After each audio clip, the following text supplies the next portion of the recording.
So what we want to take a look at next is our application initialization, so that when we load our application we check to see if we've got a token, and if we have, we go and get our currently logged in user and store this user in our user object in our MobX store, and then we can display the user in the navbar, etc. And what we'll do to achieve this is we're going to use something that we've not looked at yet in MobX, which is a reaction. And let's take a look at how we can use this. Now, inside our common store, we've got our token, and what we can do inside MobX is we can react to observables automatically. And if this token changes, then we can do something. And we can use reactions inside our constructor. And there's two different types of reactions we can use. One's called auto run, which means when our store initializes, it's automatically going to run this reaction, and let's say we're observing or reacting on our token, then it's going to run every single time. Our reaction is only going to run after the store is initialized, but then this observable has changed. And that's what we'll use to react to this token observable. So inside my constructor, I'm going to add a reaction, and we'll bring this in from MobX. And what we do inside here is we add an expression. So I'll just add an arrow function, and we specify what it is we want to react on, and in this case it's going to be list.token.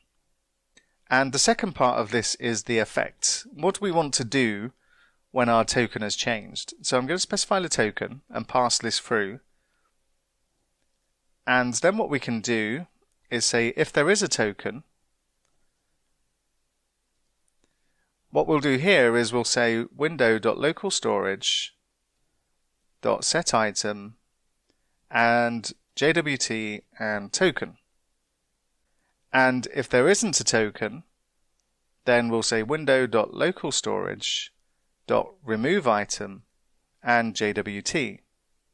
So this means that when we use our set token action, we don't need to specify window.localstorage in here, because whenever we set this particular token, then our reaction is going to run, and if we have a token inside here, then it's going to set this inside local storage, and if we don't have a token inside there, then it's going to remove the token from local storage.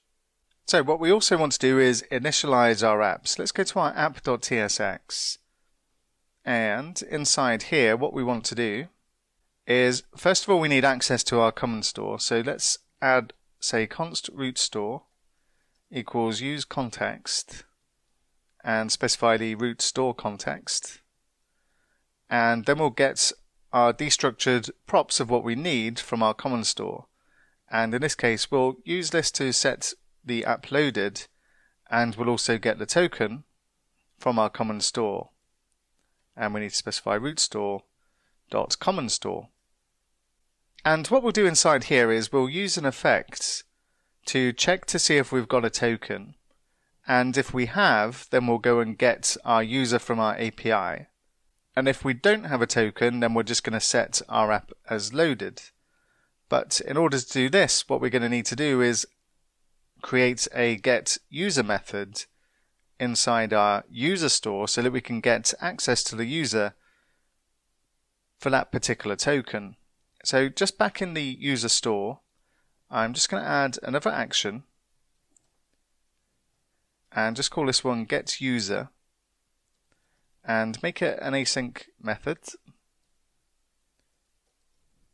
And what I'm going to do is say try and const user equals await agent.user.current, which gets our current user based on the token that we're passing up to this particular method. And if we're sending up a token, then we'll be able to get the user properties from that token based on what we've done in our API. Then what we'll need to do is add a running action.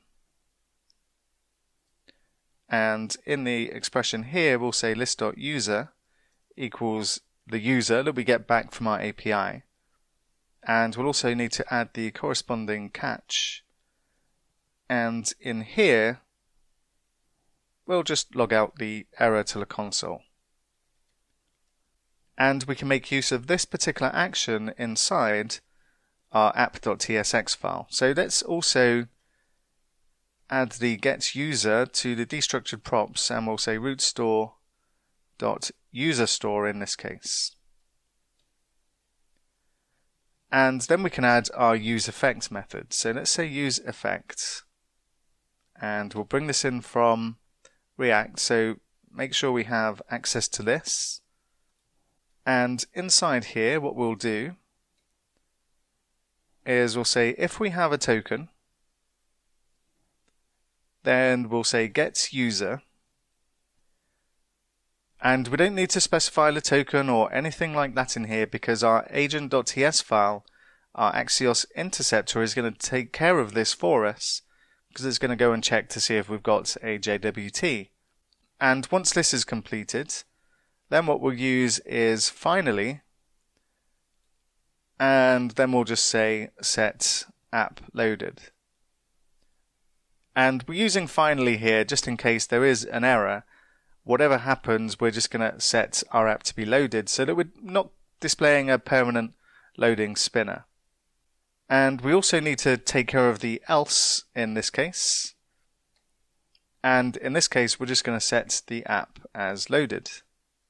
And we'll also need to pass in our dependencies here, because if we leave it like this, then this is just going to loop over and over again every time any component in our app re-renders. So let's add some dependencies here. We want the getUser as a dependency, the set app loaded, and the token as well. And what we also need to do inside here is make use of this set app loaded, because we only want to return our application once this particular property is set to true. So let's add an if statement, and we'll say if app loaded, and we'll also need to bring in the app loaded from our root store as well, and say if app loaded, or not loaded in this case, then we want to return our loading component, and we'll say the content is equal to loading app in this case. And if we go and take a look at our application, not quite working, because if I inspect my application, I've got my token in here, and based on that, this should actually log me in automatically. And if I refresh, I'm still not logged in, so there's a step missing. And inside our common store, we've got our token set to null initially, and what we want to do is we want to initialize this with the JWT, and we'll say window.localstorage.getItem and the JWT in this case.